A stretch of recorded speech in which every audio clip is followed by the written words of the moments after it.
When I joined the XN talaga, mayroong isang rason, may isang problema talaga.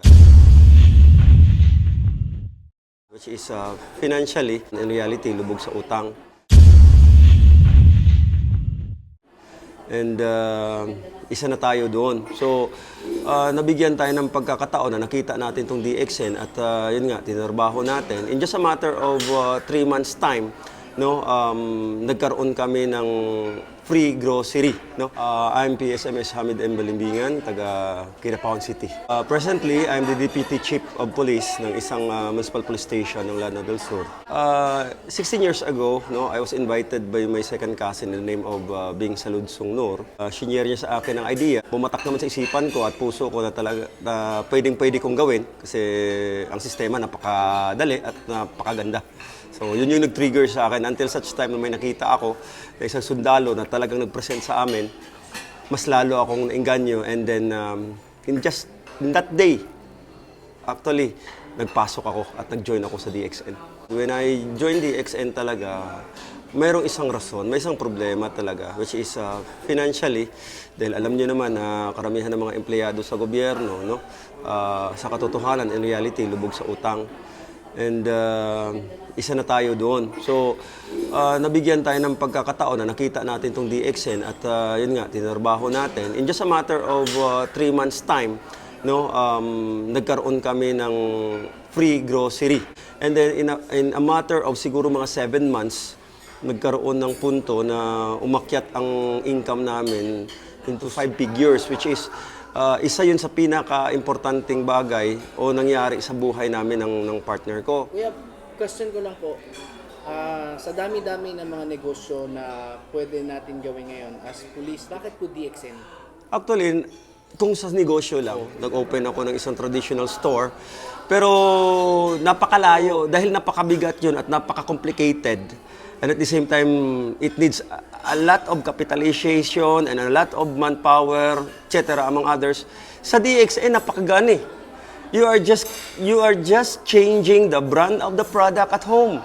At ang kabutihan pa nito on the Bangsamoro side, by changing the grocery products at home into a halal one, ay napakaganda na ang nagiging rewards sa Bangsamoro Muslim. That is, of course, pag halal ang kinakain, ginagamit, ang health aspect nandun na. Ang kagandahan naman sa aspeto ng income or financial aspect is that while using the product you earn, while endorsing the product you double earn, and while inviting others to use the product, multiple earn. So, kung ako, nung nakita ko to, talaga sabi ko, there's no reason for somebody or anybody na hindi papasok dito eh. At yan yung nagugustuhan ko kasi wala naman akong ginagastos. I'm just redirecting yung pera na ginagamit ko before, yung grocery expenses ko. I'm just redirecting it dito na sa DXN store instead of going or buying buying products outside, no? So, sa makatuwid, hindi ako naging lugi. And all the rewards, spiritually, na-complied ko, yung halal aspect. Physically, maganda ang produkto kasi herbal-based. And financially, MLM eh. Itong DXN is a wellness company. So, natatamasa natin ang kabutihan at ng kalusugan natin while working, no, in the government or any corporate world. So, balanse siya. Ika nga, sabi nila, health is wealth eh.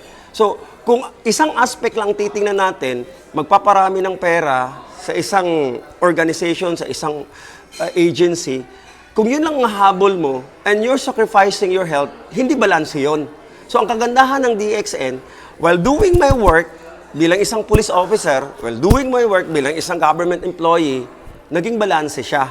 So, even though mayroong overtime akong gagawin, kasi alam niyo naman ang police services, 24 hours. So, panalo kasi andyan yung mga supplements natin, andyan yung coffee natin. And even though I'm doing my duty, I'm still earning. And this earning, hindi lamang dito sa locally, international, kumikita pa ako. So I hope, God willing, yung mga nakikinig dyan at nagwa-watch ng video na to, I hope mainganyo kayo. Dig up the concept of network marketing, aralin nyo. Kasi kung ang financial aspect ang hahabulin nyo, and wala po kayong tinatawag na knowledge regarding sa network marketing, mas lalo lang kayong mahirapan.